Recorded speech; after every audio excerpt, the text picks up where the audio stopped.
At muli po kami nagpapaalala, sabihin nyo nang makulit kami, doble ingat at alerto ngayong Kapaskuhan. Dahil tila abala rin sa mga panahon ngayon ang mga kamatan. Sa Barangay Santa Teresita sa lungsod ng Quezon, 2 hold-upper ang tumangay ng 100,000 piso sa isang palengke. Namaril pa sila ng gwardiya at pulis habang tumatakas. Nakatutok si John Consulta. Kuha-kuha ng CCTV ang pagtakbo papalayo ng ilang tao matapos umalingaw-ngaw ang sunod-sunod na putok. Ilang saglit lang, makikita na ang pagdaan ng 2 armadong lalaki sa Barangay Santa Teresita, Quezon City. Nang hold up umano ang mga suspect ng isang tindahan ng manok sa loob ng palengke.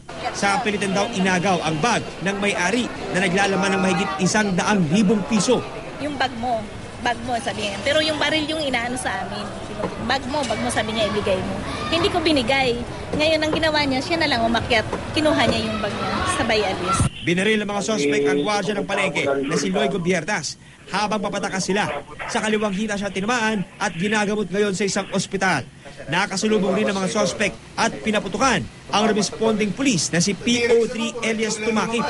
Sa kabutihang palad, Armalite ni PO3 Tumakip ang tinamaan ng bala. Nakaganti pa ng putok ang pulis at natamaan ang papalayong mga suspect. Nung makita nila ako, pinutukan agad ako kaya nag-retreat ka agad ako sa kanila.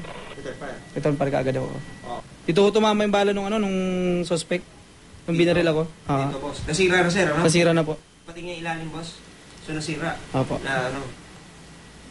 Pero laking pasalamat ito, boss. Malaking pasalamat po rito. Bakit, sir? Dito ko tumama yung bala. Ito nagsalba sa buhay ko. Tsaka ko kahit paano, marami po sila medyo naanda po sila nung nakita may mga bakong dala.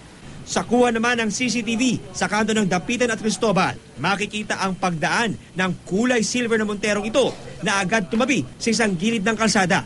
Maya-maya lang, dumating ang 2 motor, sakay ang mga suspect. Ang isa, halos nakalaylay na ang katawan dahil sa tama ng bala. Agad lumipat sa nakaparadang montero at mabilis na tumakas patungo sa direksyon ng Santa Mesa. Iniiwan na ang itim na motor na ito na carnap rin daw pala. Problema, magnanakaw ngayon. Nakamontero. Before 10 ng umaga, karamihan na namamalengke. Problema, talaga malalakas ang loob. Sobra. Patuloy ang sinasagawang hot pursuit operation ng QCPD laban sa mga suspect. Paalala ng mga otoridad, lalo ngayong magpapasko, hanggat maaari, iwasan magdala ng malaking pera.